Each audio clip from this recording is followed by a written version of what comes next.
Hi guys, എനിക്കൊരു comment വന്നിട്ടുണ്ടായിരുന്നു Samsung Galaxy S21 FEയിൽ വെർട്ടിക്കൽ സ്ക്രോളിംഗ് വർക്ക് ചെയ്യണില്ല എന്ന്. അപ്പോൾ ഇതിനെ പറ്റിയിട്ട് ഞാൻ ഒരു വീഡിയോ ഇട്ടിട്ടുണ്ടായിരുന്നു. ആ വീഡിയോ നിങ്ങൾ കണ്ടിട്ടില്ലെങ്കിൽ ഞാൻ ഐ ബട്ടണിൽ കൊടുക്കാം.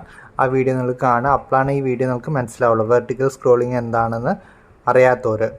അപ്പോൾ വെർട്ടിക്കൽ സ്ക്രോളിംഗ് ഇപ്പോൾ നമ്മൾ ഗുഡ് ലോക്ക് വെച്ചിട്ടാണ് യൂസ് ചെയ്യാറ്. ലൈക്ക് ഗുഡ് ലോക്ക് ഓപ്പൺ ചെയ്യുക. ഗുഡ് ലോക്ക് ഓപ്പൺ ചെയ്ത് കഴിഞ്ഞിട്ട് നമ്മൾ ഹോം ആപ്പിൽ പോയിട്ട് ഹോം സ്ക്രീനിൽ പോയി കഴിഞ്ഞാൽ ഇവിടെ ആപ്പ് ലിസ്റ്റ് എന്ന് പറഞ്ഞിട്ടൊരു ഓപ്ഷൻ ഉണ്ടാവും. അപ്പോൾ ആപ്പ് ലിസ്റ്റ് പറഞ്ഞ ഓപ്ഷൻ ഇപ്പോൾ അവിടെ കാണാനില്ല.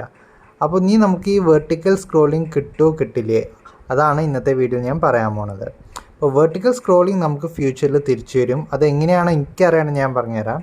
ഇപ്പോൾ ഈ ഹോം ആപ്പ് ഇല്ലേ, നമ്മൾ ഗുഡ് ലോക്കിൽ പോയിട്ട് ഇവിടെ ലോങ് പ്രസ് ചെയ്യുക. ലോങ് പ്രസ് ചെയ്യുമ്പോൾ ഇവിടെ ഗോ ടു സ്റ്റോർ എന്ന് പറഞ്ഞിട്ടൊരു ഓപ്ഷൻ ഉണ്ടാവും.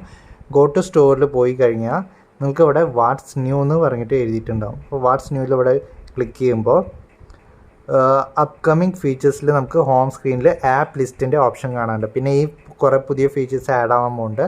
അപ്പോൾ ഈ ആപ്പ് ലിസ്റ്റ് ഫ്യൂച്ചർ അപ്ഡേറ്റ്സിൽ വരാൻ പോകുന്നുണ്ട്. അപ്പോൾ അത് വന്നു കഴിഞ്ഞാൽ നമുക്ക് വെർട്ടിക്കൽ സ്ക്രോളിംഗ് ചെയ്യാൻ പറ്റും. അപ്പോൾ വെർട്ടിക്കൽ സ്ക്രോളിംഗ് ഇപ്പോൾ ടെമ്പററി ഡിസേബിൾ ആക്കിയിരിക്കുകയാണത് സാംസങ്. ഇപ്പോൾ നീ ഫ്യൂച്ചർ അപ്ഡേറ്റ്സിൽ ആപ്പ് ലിസ്റ്റ് തിരിച്ചു തരും. അപ്പോൾ ഇതായിരുന്നു ചെറിയൊരു വീഡിയോ. ഇതൊരു ഇൻഫർമേഷൻ തരാൻ വേണ്ടിയിട്ടാണ് ഈ വീഡിയോ ഉണ്ടാക്കിയത്. നമുക്ക് പേടിക്കേണ്ട ആവശ്യമില്ല. വെർട്ടിക്കൽ സ്ക്രോളിംഗ് എന്തായാലും തിരിച്ചു വരും in future updates. Thank you for watching my video.